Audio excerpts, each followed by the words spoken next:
Eu quero acolher a tua palavra. Eu quero acolher a tua palavra. Que eu não duvide, acredite, que eu acredite na tua palavra, na tua palavra.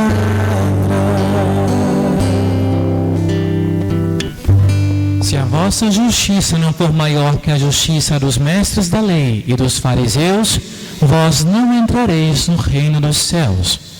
Queridos irmãos e irmãs, queridos irmãos que estão assistindo pela internet, hoje a liturgia da Igreja Católica, no 6º domingo, nos convida mais uma vez a refletirmos sobre mais uma parte do Sermão da Montanha. É Cristo Jesus que do alto do monte, assentado como Mestre, como Senhor e como Deus legislador, que vem nos dar um ensinamento novo. E São Mateus nos propõe a doutrina cristã da nova lei dada em Cristo Jesus.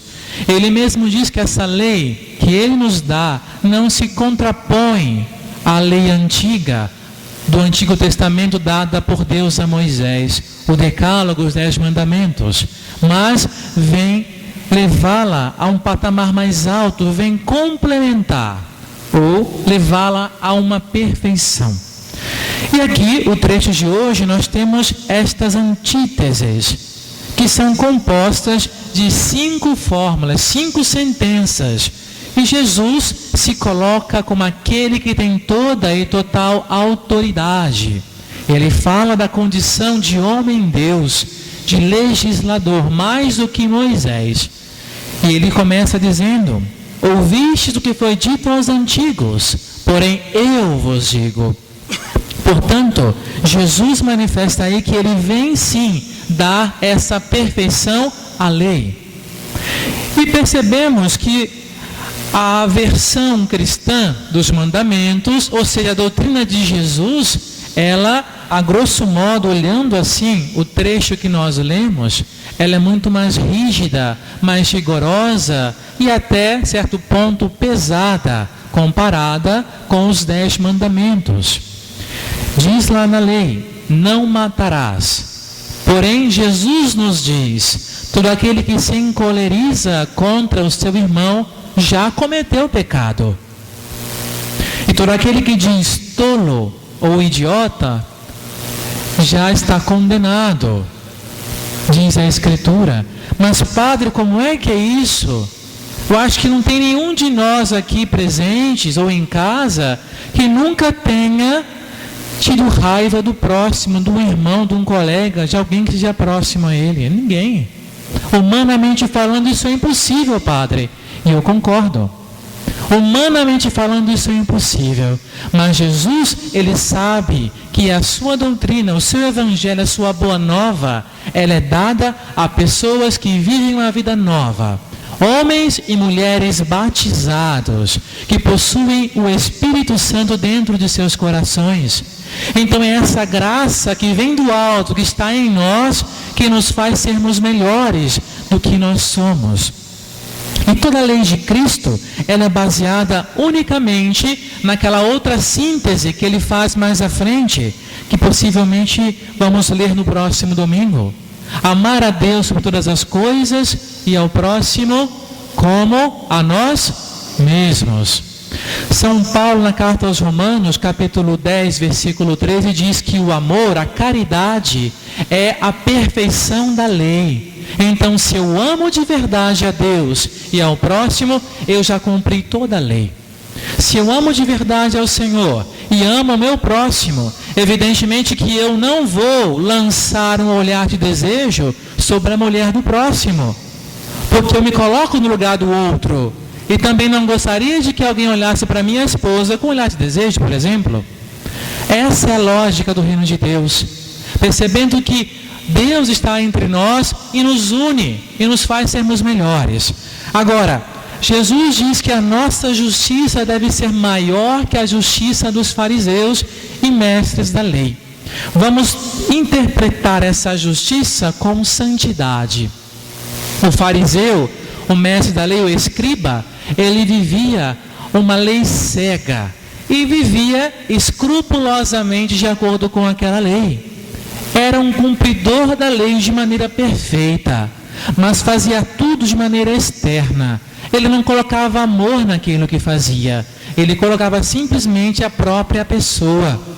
Por isso que o fariseu, o doutor da lei, era capaz de condenar o outro à morte, simplesmente porque não conseguia se colocar no lugar do outro, porque ele era o perfeito, ele era o cumpridor ideal da lei. Ele colocava-se como parâmetro legal de tudo, e não o Senhor. E assim viviam uma hipocrisia de vida.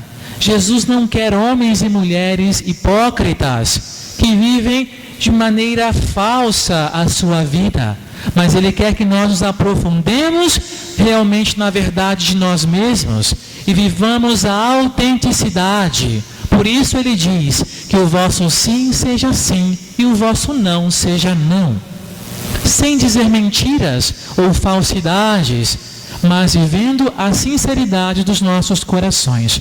Então eu disse que justiça é igual a santidade. Porém, Jesus quer de nós mais santidade do que a dos mestres da lei e dos fariseus.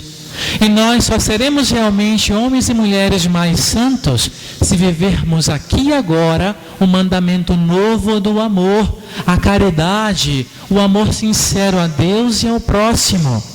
Assim, vivendo esse amor, essa caridade, nós vamos cumprir toda a lei. Quando eu vivo o amor, eu percebo também que o outro erra, assim como eu também erro.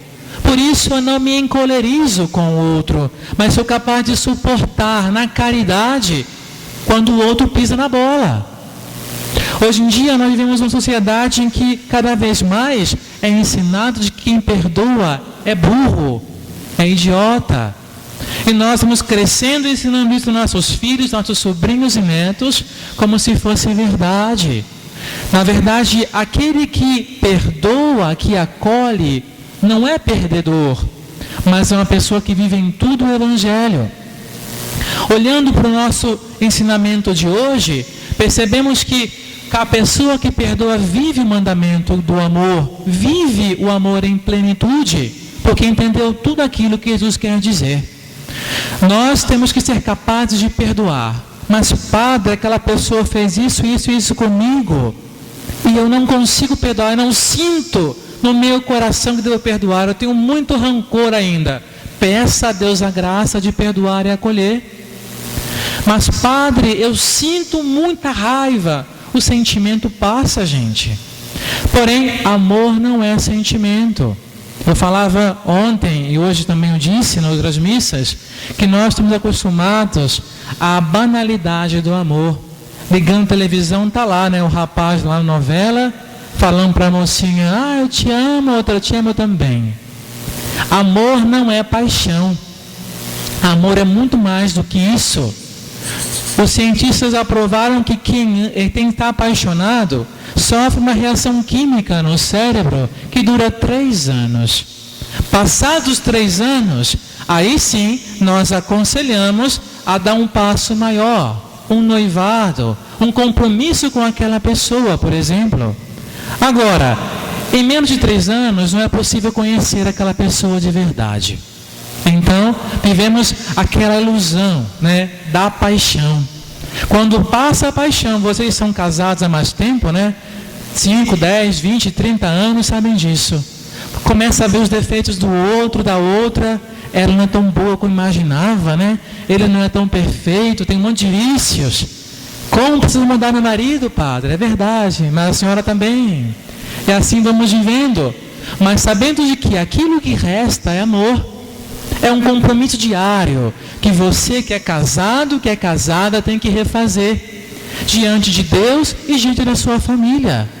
Porque se for basear nisso, depois de 10 anos de casamento, tem que trocar a esposa já. Ou o marido, porque não tem mais paixão. As pessoas vivem de paixonites. Então, se não tem mais paixão, a vida não tem mais sabor. Não é verdade. Deus nos chama a um compromisso maior. E amor não é paixão, amor é decisão. Amor é compromisso. Quando eu me decido a amar a outra pessoa, eu tenho que refazer esse compromisso todos os dias. Interessante que as pessoas acham que é fácil ser cristão católico, né? A minha amiga evangélica disse que católico pode tudo. Muito pelo contrário. Se formos ler a nossa doutrina católica, ela dá de 10-0 em rigorismo do que qualquer religião pentecostal, igrejas evangélicas por aí. Somente nós temos que entender que a religião verdadeira vem do nosso coração. E se eu vivo de preceitos legais, tem uma hora que eu vou me perder naquilo ali e vou cair no farisaísmo, na hipocrisia. Não é o que Jesus quer de nós. Quando eu me decido a amar de verdade, eu já tenho a lei de Deus no meu coração, um Espírito Santo que age em mim, então eu posso amar a Deus e ao próximo. E quando eu amo a Deus e ao próximo, eu sou capaz de perdoar. Porque sei que todos os dias eu também erro e peço perdão a Deus e Ele lá do céu me perdoa. Agora, quem não perdoa se condena. Daqui a pouco vamos rezar o Pai Nosso e nós rezamos no Pai Nosso. Perdoai, Senhor, as nossas ofensas, assim como nós perdoamos a quem nos tem ofendido. Se você reza o Pai Nosso e não consegue perdoar, meu querido, minha querida, você está vendo uma hipocrisia na sua vida. Em nome de Jesus, isso tem que cair por terra, para que você seja feliz. A lei de Jesus, a lei que Ele nos propõe é uma vida nova. E não podemos viver atrelados a sentimentos mesquinhos que nos levam à morte. Mas temos que pedir a Deus a graça de cumprir em tudo a plenitude da lei de Deus no amor. Assim nós vamos agradar a Deus. A nossa primeira leitura de hoje é extraída do livro do Eclesiástico, de um autor chamado Jesus Ben Sirac, que escreveu o seu livro por volta de 180 anos antes de Jesus nascer. E ele diz para nós hoje que Deus dá a cada um de nós a possibilidade de escolher a vida ou a morte. Ele colocou diante de nós a água e o fogo, diz aqui Jesus Ben Sirac. Agora, quem põe a mão no fogo sabe que vai se queimar, não é verdade? E mesmo assim coloca a mão lá na vela, no fogo, acha que Deus vai livrá-lo? Não vai livrá-lo. Deus nos dá liberdade. Assim também cada um de nós somos livres para escolher entre o bem e o mal, entre a vida e a morte, entre fazer aquilo que é certo e aquilo que não é. Portanto, meu irmão, minha irmã, vamos pedir ao Senhor essa graça do discernimento verdadeiro. Jesus Cristo, nosso Senhor, o nosso Jesus, vai além, porque é por graça dele que Ele nos dá a possibilidade de não só fazermos o bem, mas de sermos bons de verdade, porque Deus já está dentro de nós. E São Paulo, na sua carta aos Coríntios, fala de uma sabedoria voltada aos perfeitos. O homem e a mulher que são perfeitos são aqueles homens e mulheres que são cristãos maduros, que sabem o compromisso que assumiram com o Senhor e compreendem que essa sabedoria ela não é desse mundo. A sabedoria que São Paulo fala é a sabedoria da cruz, aquela sabedoria que o mundo não entende. As pessoas no tempo de Jesus e depois dele o consideravam louco por morrer na cruz. Nós sabemos que tudo o que ele fez foi por amor, e por amor ele se entregou e espera de cada um de nós que façamos também a mesma coisa. Esse é o caminho da vida, caminho que foi revelado a cada um de nós por meio do Espírito, que esquadrinha tudo e vê até mesmo as profundezas de Deus, como diz São Paulo. E nós somos chamados a uma vivência autêntica dessa boa nova de Jesus. Por isso que nós rezamos juntos com o salmista de hoje. Feliz o homem sem pecado em seu caminho, que na lei do Senhor Deus vai progredindo. Eu sei que o calor está grande, gente, mas vamos estar atentos à palavra de Deus. Feliz o homem sem pecado e sem caminho, que na lei do Senhor Deus vai progredindo. É Deus quem tira o nosso pecado, a nossa falta, e Ele espera de nós um progresso. Eu tenho que ser melhor do que eu fui ontem, hoje e amanhã buscar ser melhor do que eu sou hoje, para juntos chegarmos ao reino dos céus. Esse é o nosso compromisso. Peçamos ao Senhor nesta Eucaristia que nos ajude a viver em plenitude a sua palavra. Não só de boca, mas sejamos cristãos de verdade, porque um cristão é outro Cristo que busca amar e perdoar sempre, mesmo que doa. Louvado seja nosso Senhor Jesus Cristo. Façamos um instante de silêncio.